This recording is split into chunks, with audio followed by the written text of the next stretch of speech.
दोस्तों, आज हम पढ़ेंगे इंग्लिश का सबसे इंटरेस्टिंग टॉपिक साइलेंट लेटर, ताकि आपका इंग्लिश रीडिंग और ज्यादा इंप्रूव हो सके।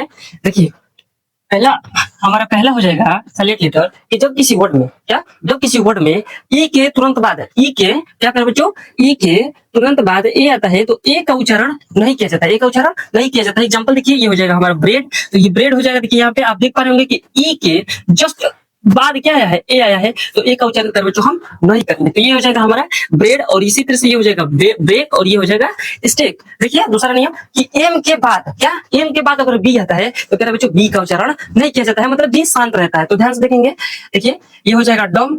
आप देख पाएंगे कि जस्ट एम के तुरंत बाद क्या है, बी आया, तो बी का उच्चारण प्यारे बच्चों हम लोग नहीं करेंगे। आपको भी पता है कि अगर एम के बाद बी आता है तो बी का उच्चारण नहीं करते हैं। तो ये हो जाएगा हमारा डम, ये हो जाएगा हमारा क्लाइम, ये हो जाएगा क्या हो जाएगा प्यारे बच्चों, क्लाइम। वो देखो, एक और बात बताते हैं यहाँ पे, सीखने वाली बात है कि जब डबल कॉन्सोनेंट, क्या प्यारे बच्चों, जब डबल कॉन्सोनेंट एक साथ आता है तो पहला जो कॉन्सोनेंट होता है प्यारे बच्चों, उसका उच्चारण हम आधा ही करते हैं। आपने पढ़ा होगा क्या, चम्मच, क्या पढ़ा होगा, च म म अच।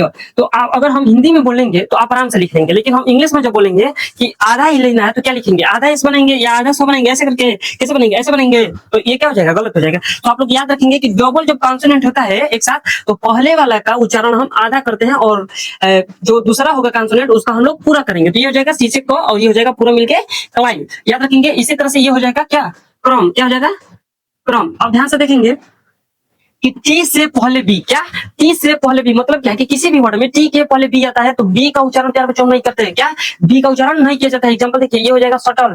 देखिए आप यहाँ पे टी से पहले आया हुआ है क्या, बी, तो हम बी का उच्चारण नहीं करेंगे, तो ये हो जाएगा हमारा शटल। ये हो जाएगा हमारा क्या, डाउट, और ये हो जाएगा हमारा DEBT, इसको हम बोलते हैं डेट। कितने बच्चे बोलते हैं डेप्ट, क्या डेप्ट, लेकिन इसे क्या बोलते हैं, डेट। अब बहुत सारे बच्चों को हमने देखा है, हम पढ़ाते हैं तो देखे हैं, बहुत सारे बच्चे हैं इसको बोलते हैं डेप्ट। नहीं, ये डेप्ट नहीं है, क्या है, डेट, क्योंकि यहाँ पे बी क्या होता है, साइलेंट होता है। उनको ये नियम नहीं पता होगा, इसलिए वो क्या बोलते हैं डेप्ट। अगर टी से पहले बी आता है तो बी का उच्चारण प्यारे बच्चों नहीं किया जाएगा। आप इस बात को याद रखिएगा।